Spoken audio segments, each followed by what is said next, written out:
Hey, this is Move Me Motivation Fantasy Football Edition.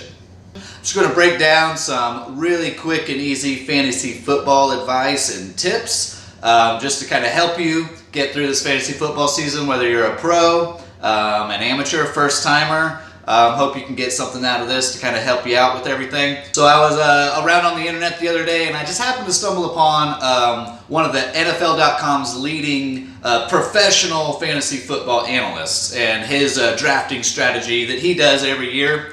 So he's a professional at it, and come to find out, reading through everything that he's doing is exactly what I've been doing, like to the T, for the last 2 or 3 years.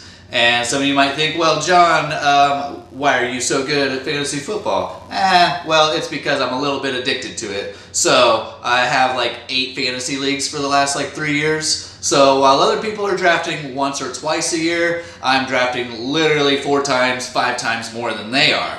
So I have a lot more experience with understanding why my drafts sucked early on and how I could get better. So lots of failure experience, so I have a lot of successful experience. Last year I had 8 leagues, went to the playoffs in 7 of them, went to the championship in 4, and won most of those. So I had a pretty good year, so I would think it's a pretty good formula for success. So, rule number 1. Don't draft a quarterback in the first round.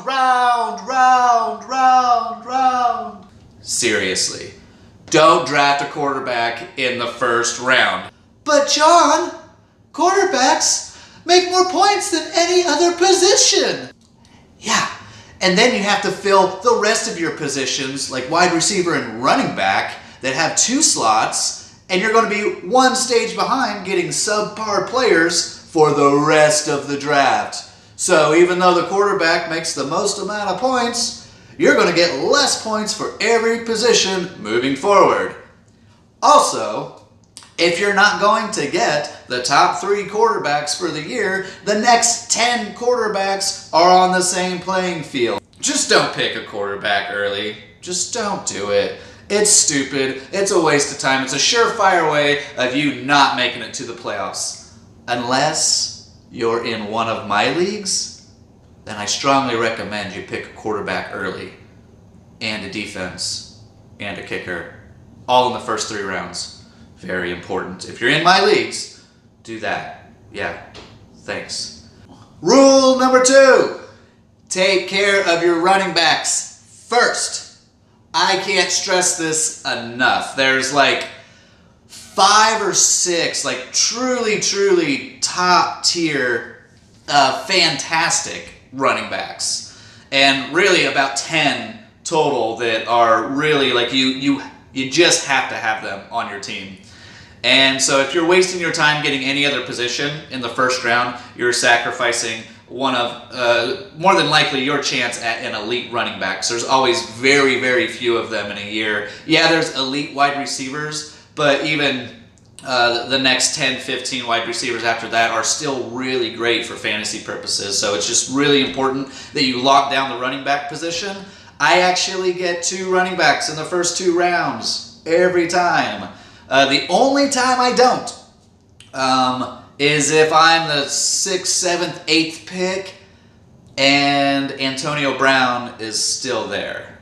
If Antonio Brown is still there, then I'm probably going to get him, because he is literally the most consistent fantasy football player over the last several years. He hasn't had a bad season. He's just guaranteed to do well.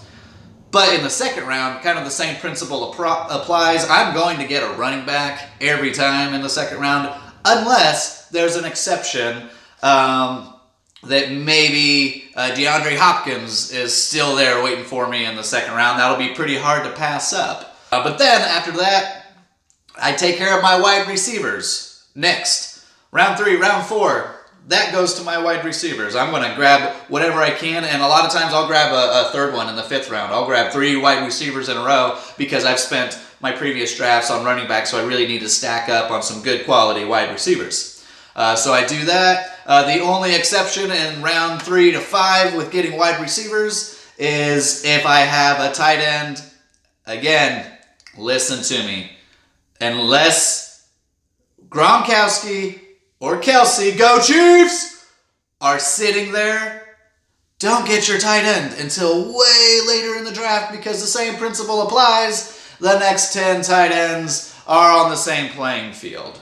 So if you can get Gronkowski or Kelsey in round 4 or 5 or something like that, by all means, get them. They're going to be worth it. So, 2 running backs, 2 wide receivers, tight end if one of the best ones are there, and then for the next 3 or 4 rounds, I'm just going to continue combining wide receivers and running backs to kind of fill some spots. And I throw in a quarterback there as I see fit. Usually I draft a quarterback in the 6th or 7th round, but I've gone as late as the 9th or 10th round, just kind of depending on how the draft is going.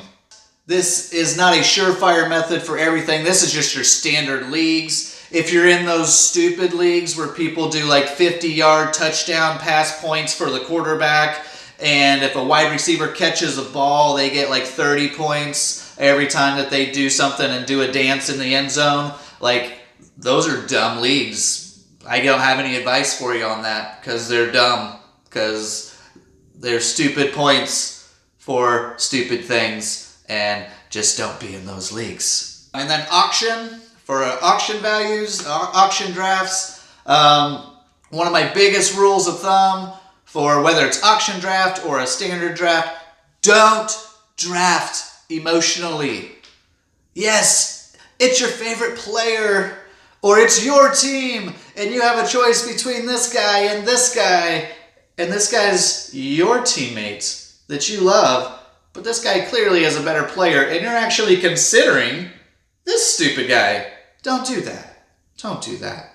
So, just to recap, rule number 1, don't draft a quarterback in the first round. Rule number 2, take care of running backs first. Rule number 3, take care of your wide receivers next. The only exceptions are if there's a top tier tight end to break up the wide receivers, and same for top tier wide receivers to break up those first couple rounds of running backs. And don't draft emotionally. Don't do it. And if you follow all of these rules and you do your kickers and defense way late, if you draft the Seahawks or the Broncos defense in the 8th round, you deserve to lose.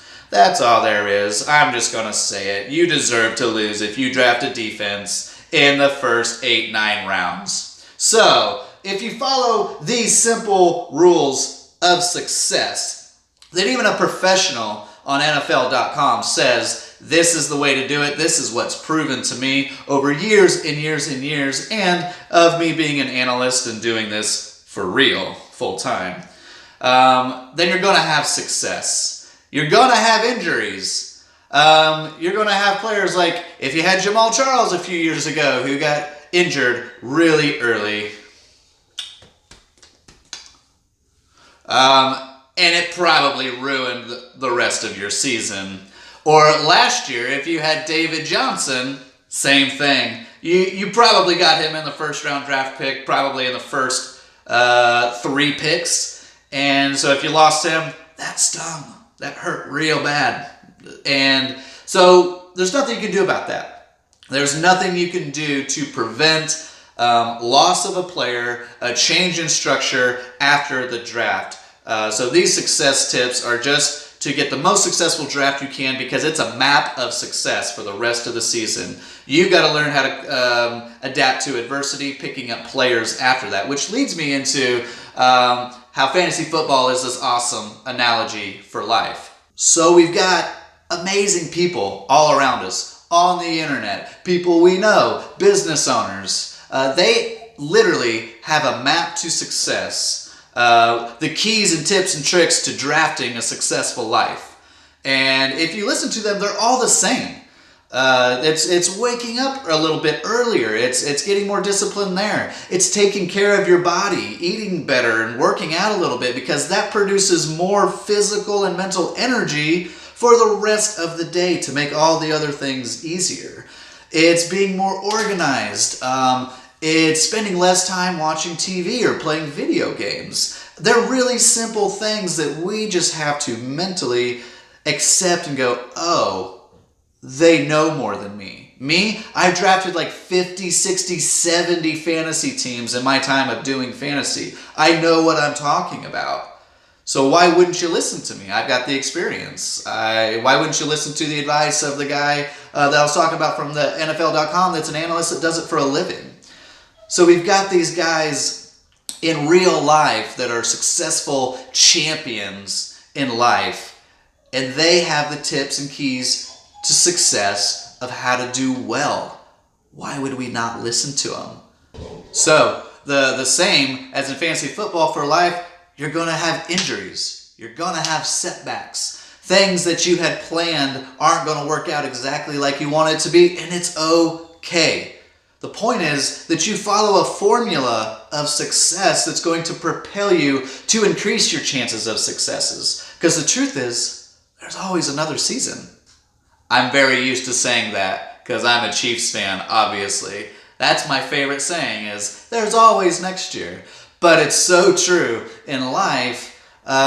You're not going to win every battle. You're not going to win everything that you come across. But if you put the formulas in place, if you work hard, if you wake up early, if you're taking care of your body, if you're thinking about your goals and dreams every day, day in and day out, and how to improve, and you're educating yourself on how to get better, you're going to implement these tools for success so that you can get to be a champion of life. Just like fantasy football, it's the same as real life. These are the keys to become a real life champion.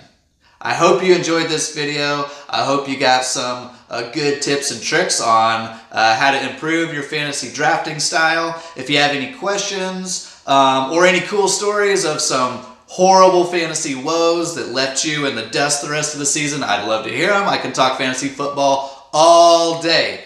But yeah, leave some comments if you got something out of this video. I'd love to hear about them. Thank you so much for watching. And here in the next few weeks, we're going to get some of the interviews with some of those successful people to kind of talk with us about some of those tips and tricks about how to live a better life than we are. So thank you very much for your time, and we'll see you next time. And don't forget to like and subscribe. Thank you.